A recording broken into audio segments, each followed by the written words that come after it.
CPM రాష్ట్ర కార్యదర్శి Tammineni వీరభద్రంను AIG హాస్పిటల్లో సిపిఐ రాష్ట్ర కార్యదర్శి కొత్తగూడెం ఎమ్మెల్యే కూనంనేని సాంబశివరావు పరామర్శించారు.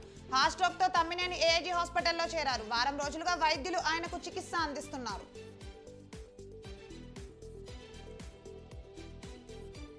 సికింద్రాబాద్ శ్రీ గణేష్ దేవస్థానంలో బీజేపీ నేతలు స్వచ్ఛ కార్యక్రమం చేపట్టారు. ఈ నెల 22వ తేదీ శ్రీరాముడి విగ్రహానికి ప్రాణ ప్రతిష్ఠ చేస్తున్న సందర్భంగా భాగ్యనగర్ గణేష్ ఉత్సవ సమితి general secretary Bhagavantha Rao, Ganesh temple మాజీ చైర్మన్ పిట్ల నాగేష్ ఆధ్వర్యంలో ఈ కార్యక్రమాన్ని చేపట్టారు. ప్రాణ ప్రతిష్ఠ కోసం దేశమంతా ఎదురు చూస్తోందని చెప్పారు.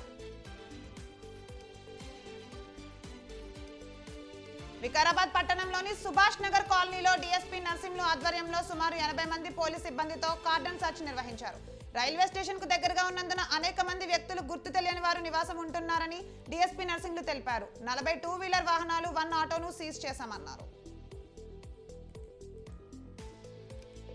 గుంటూరు జిల్లా అంగన్వాడీలు ఆందోళన చేపట్టారు. తుళ్లూరు లైబ్రరీ సెంటర్ నందు మానవహారంగా ఏర్పడి ఆందోళన చేపట్టిన అంగన్వాడీలు ప్రభుత్వ తీరును తప్పుపట్టారు. 40 రోజులుగా ఆందోళన చేస్తున్న ప్రభుత్వం పట్టించుకోవడం లేదని దారుణమని అన్నారు.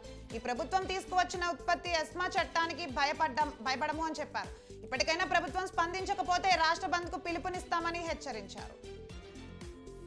నాగల్ కర్నూలు జిల్లా కల్వకుర్తి ఆర్డీఓ కార్యాలయంలో పనిచేసే డిప్యూటీ సర్వేయర్ అధికారి రమావత్ వస్యనాయక్ 8,000 లంచం తీసుకుంటూ ఏసీబీ అధికారులకు రెడ్ హ్యాండెడ్ గా పట్టుబడ్డారు. వెల్లండ మండలం లింగారెడ్డిపల్లి గ్రామానికి చెందిన రైతు సిరాజ్ తన పొలానికి సంబంధించిన భూమి సర్వే ప్రొసీడింగ్ కాపీ ఇవ్వాలని కోరారు. అందుకు 8,000 రూపాయలు లంచం ఇవ్వాల్సిందిగా అధికారి డిమాండ్ చేశారు. దీంతో ఇబ్బంది పడ్డ సిరాజ్ ఏసీబీ అధికారులను ఆశ్రయించాడు.